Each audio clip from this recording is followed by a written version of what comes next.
Halo teman-teman, apa kabar? Semoga terus dalam keadaan baik dan sehat tentunya ya di masa pandemi ini. Hari ini gue diberi kesempatan oleh Yamaha Indonesia untuk menjajal langsung nih produknya, motor trail Yamaha WR155R. Sebenarnya motornya sudah meluncur teman-teman di akhir 2019 lalu, waktu itu berbarengan dengan Yamaha NMAX dan SXR 155. Tapi nggak ada salahnya untuk kita coba lagi bagaimana performanya dan juga kira-kira seberapa tangguh sih motor ini untuk digunakan di jalan on-road dan juga off-road. Bersama gue Bangkit Jaya Putra, selamat datang di Kumparan.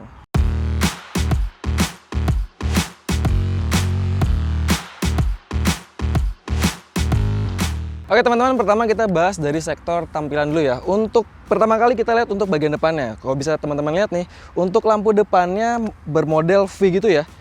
Dia V gitu. Terus juga untuk lampu depannya, lampu utama dia masih mengusung bohlam biasa nih teman-teman. Pun juga untuk lampu sennya masih bohlam biasa juga. Nah, untuk mencirikan sebuah motor trail tentu ada spakbor yang tinggi teman-teman di bagian sininya. Terus juga nih geser ke samping bisa dilihat ya, untuk area slotnya atau di sayap kiri kanannya cukup panjang dan sedikit lebar ya. Jadi kesan gagahnya tuh muncul teman-teman di WR155R ini. Terus juga mundur ke belakang jadi makin ramping teman-teman, mengikuti rangkanya juga nih. Terus juga nih untuk knalpotnya dia berbeda dengan beberapa kompetitornya seperti CRF ataupun KLX ya. Knalpotnya ditempatkan di bagian kiri ini. Jadi teman-teman ketika geser motor harus lebih hati-hati lagi. Nah, ketika teman-teman pengen geser si motor ini, jadi Yamaha kasih semacam pengait gini nih di samping di dalam joknya ini. Jadi ketika mau geser jangan pegang knalpotnya atau bagian bodi sini. Tinggal kita angkat sesuai keinginan nih, bisa ke kiri atau ke kanan. Lalu untuk bagian belakangnya, untuk lampu stop lamp juga masih mengusung bohlam biasa ya teman-teman. Dia dimensinya nggak cukup besar nih, kelihatan minimalis juga. Terus juga dipadu dengan ini nih, lampu sennya juga masih bohlam biasa teman-teman. Sementara untuk suspensinya yang depan menggunakan diameter 41 mm, cukup panjang teman-teman, cukup besar juga. Sementara untuk travel mainnya di 899 mm. Memang dia belum menggunakan suspensi upside ya seperti kompetitornya si CRF. Tapi untuk peredamannya gue kategorikan cukup baik, bisa melahap beberapa gravel ataupun spot-spot yang cukup rusak teman-teman. Jadi untuk peredaman cukup baik. Untuk roda belakang dia menggunakan ring 18 dibalut ban dengan lebar 4,1 inci. Untuk bannya menggunakan dari IRC Trail Winner teman-teman, jadi bisa dipakai untuk di jalan on-road maupun off-road. Nah untuk pengereman di belakang dia sudah menggunakan disc brake ya, satu piston, bentuknya agak-agak wavy seperti itu. Cuman untuk rantainya dia belum pakai stopper seperti di CRF ya. Sekarang kita akan lihat untuk fitur di panel instrumen si Yamaha WR155R. Sekarang kita lihat yuk.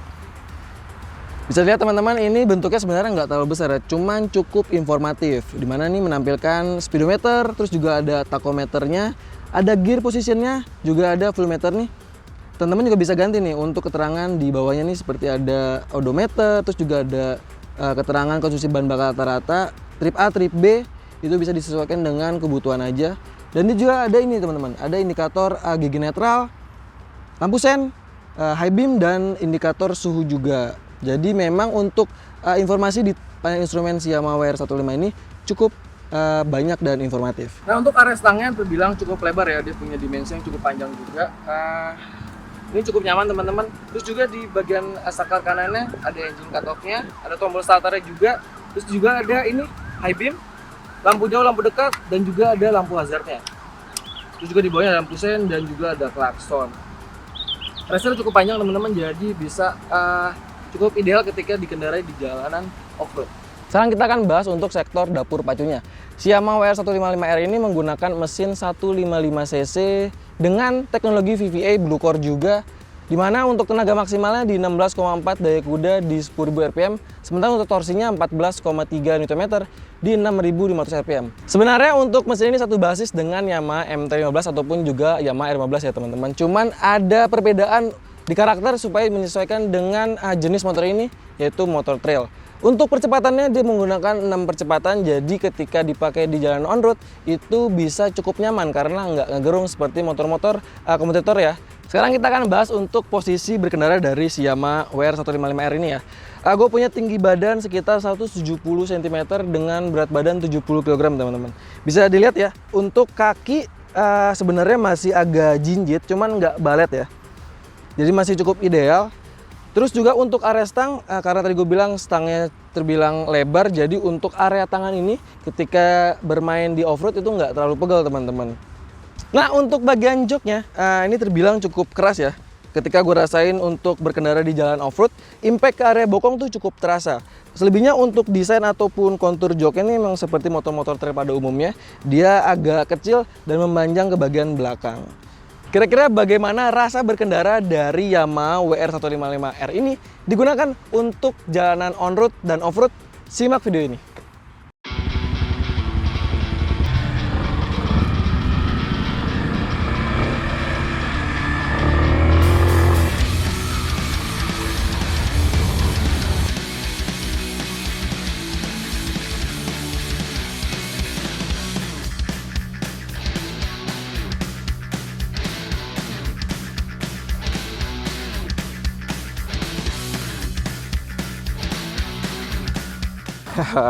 Hari ini kita diundang sama Yamaha untuk menjajal ya produk motor trailnya Yamaha WR155. Tadi kita udah sempat latihan juga basic ya, basic soal motor trail, gimana cara nikung, lalu juga gimana cara ngerem, terus juga gimana cara ngelahap tanjakan, turunan, karena itu punya tekniknya masing-masing teman-teman. Jadi nggak ngasal gitu. Dan itu untuk meminimalisir resiko terjadinya cedera ya, karena kan naik motor trail ini tuh pasti resiko jatuhnya tuh besar banget.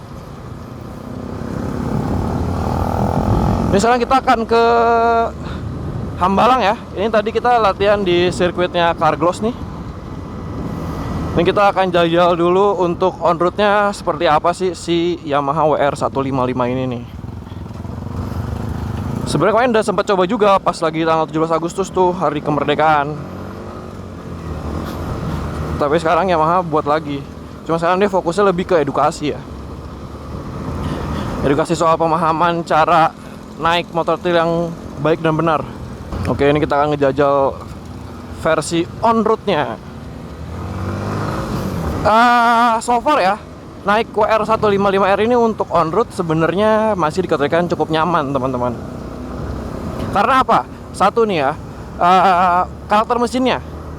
Karena dia sudah pakai VVA ya, jadi itu dari bawah ke tengah sampai atas itu tenaganya ngisi teman-teman.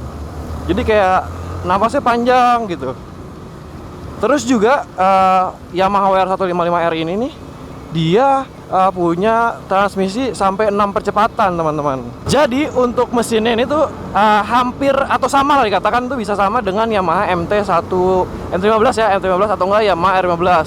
Karena memang untuk penyematan mesin itu satu platform dengan kedua motor itu. Mungkin teknisi Yamaha tuh merubah karakternya aja kali ya. Jadi sesuai untuk peruntukannya motor off-road gitu. Untuk suspensi di jalan on-road seperti ini nih, yang gravelnya nggak terlalu banyak ya kayak di jalan off-road. Sebenarnya untuk ngelibas kayak tuh kayak goncangan atau posisi tidur kayak tadi itu masih nyaman-nyaman aja. Nih kayak gini contohnya nih. Nih ini masih enak lah. Karena memang untuk suspensi depannya tuh cukup besar teman-teman, diameternya 41 mm, itu gede loh. Walaupun memang belum upside down ya. Tapi ini udah cukup oke lah. Tapi memang ya, karena tadi suspensi depannya tuh agak besar gitu diameternya, untuk kayak kita goyang-goyangin stang ini agak berat gitu ya. Tapi untung ketolongnya sama si stang ini nih. Dia masuk kategori lebar nih. Jadi nggak mudah pegel teman-teman. Harus hati-hati ya teman-teman ketika ngerem mendadak, karena kan untuk suspensinya tuh dibuat lembut ya depan, jadi itu berpengaruh sama pengereman. Jadi kayak jadi kelihatan agak dalam gitu. Misalkan kalau kita ngeremnya agak dalam gitu, nah itu untuk suspensinya ngayunnya bakal dalam lagi. Itu mempengaruhi pengereman. Termasuk yang belakang juga enak, empuk gitu teman-teman. Dan dia juga sudah punya penyetelan preload ya. dengan gas oil tuh untuk suspensi belakangnya.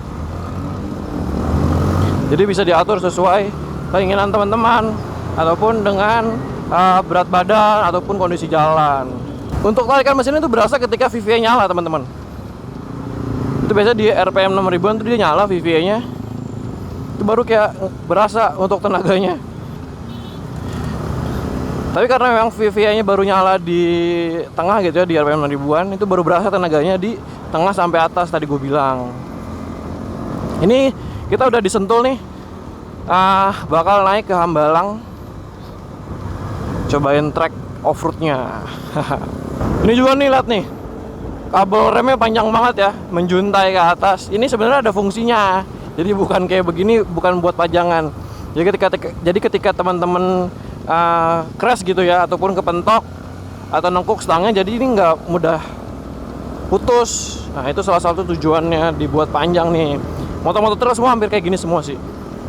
Kemudian untuk area tangkinya juga terbilang cukup ramping ya. Slotnya juga pas nih, kiri kanannya. Jadi ketika kaki ngejepit si tangki ini cukup ideal.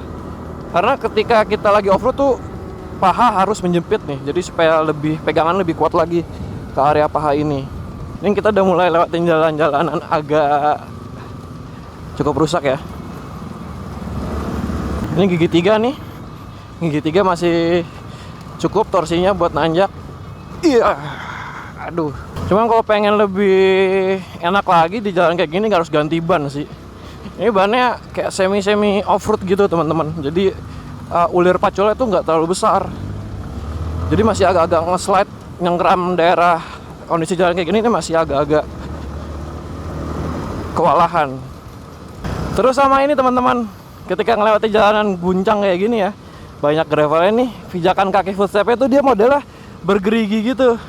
Jadi ketika pakai sepatu boot atau sepatu khusus off-road kayak gini nih, ini bakal nyengkrem si footstep, bakal lebih mantap gitu. Karena dia bergeriginya langsung besi gitu, nggak ada karetnya.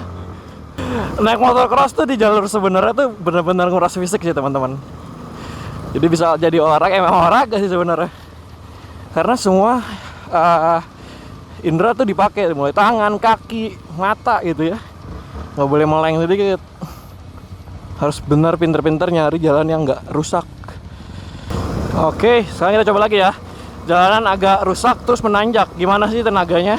Terus gimana untuk handlingnya? Oke. Motornya emang kerasa mental-mental, tapi cukup aman. Ini gue di gigi 3 nih, nanjak terus. Oke. Sebisa mungkin teman-teman di jalanan kayak gini tuh emang ngandelinnya jangan rem sih sebenarnya. Deselerasi sama momen. Karena kalau teman-teman maksain pakai rem depan tuh bisa jatuh. Karena jalan kayak gini kan nggak rata ya. Kita bahas sekarang untuk remnya kali ya. Untuk remnya gue kategoriin cukup baik, pakem ya. Di depan terutama, belakang juga. Karena dia sudah menggunakan disc brake, teman-teman. Belakang udah disc brake nih. Cuma memang nggak ada ABS lah. Motor off-road jarang sih yang ada ABS, karena yang ngincer ngeslide-ngeslide di jalan-jalan kayak gini nih. Kalau tadi gue jelasin beberapa poin plusnya, sekarang gue akan ngerangkum juga untuk kekurangannya. Pertama, ada di sektor bobot. WR155R jadi motor trail paling berat di kelasnya. Kalau dibandingin sama CRF 150, selisihnya sampai 12 kg. Apalagi kalau dibandingin sama Kawasaki KLX 150BF, diferensiasinya sampai 16 kg. Jadi, ketika mau geser-geser kendaraan atau bangunin motor ketika jatuh saat off-road butuh effort memang. Lalu yang kedua adalah jok Yamaha WR155R ini paling tinggi dibandingkan kompetitornya. Dia punya tinggi seat sampai 880 mm. Buat yang punya tinggi badan 165 sampai 170 cm dipastikan jinjit. Tapi ngakainnya gampang, teman-teman bisa serongin bokong entah ke kiri atau ke kanan agar kaki bisa menapak. Secara keseluruhan dimensi tingginya memang paling tinggi juga kalau dibandingkan dengan kompetitornya. Kekurangannya pasti ngagokin untuk yang pertama kali coba nih. Tapi keuntungannya nggak ragu buat libas gravel atau batu yang tinggi ketika kita melibas di jalan off-road. Kemudian yang ketiga adalah suspensi depan belum upside down. Ini memang selera sih, tapi kalau pakai upside down memang tampilan motor makin berisi lagi. Tapi yang mau gue highlight suspensinya oke ketika dipakai untuk off-road dan juga on-road. Dan yang terakhir adalah mesin. Ini lebih ke suaranya aja sih. Yang gua rasain dan dengar memang mesinnya sedikit agak kasar. Tapi kata Yamaha ini memang jadi karakter mesin dari Garputala. Karena mesinnya punya 6 percepatan, dia cukup nyaman dikendarai di jalan aspal dan tentunya ketika di track off-road, kita bisa punya opsi lebih banyak untuk menaikkan gigi. Dan selama gue coba di trek Hambalang nggak ada masalah dan mesinnya boleh dibilang responsif di berbagai kondisi. Nah itu tadi pengalaman gue cobain si Yamaha WR155R ini di jalanan on-road dan juga off-road ya di daerah Hambalang. Bagian tertarik meminang motor ini dijual oleh Yamaha Indonesia dengan harga 36,9 juta on road. Ada dua pilihan teman-teman yang bisa dipilih, warnanya ada biru dan juga hitam. Jadi itu dulu teman-teman jajal singkat si Yamaha WR155R ini di jalanan on road dan juga off road. Jika kalian suka dengan video ini, tekan tombol like, subscribe jika belum, dan sampaikan komentarmu soal motor ini di kolom komentar. Gue Bagas Cahyo udah cabut, bye bye.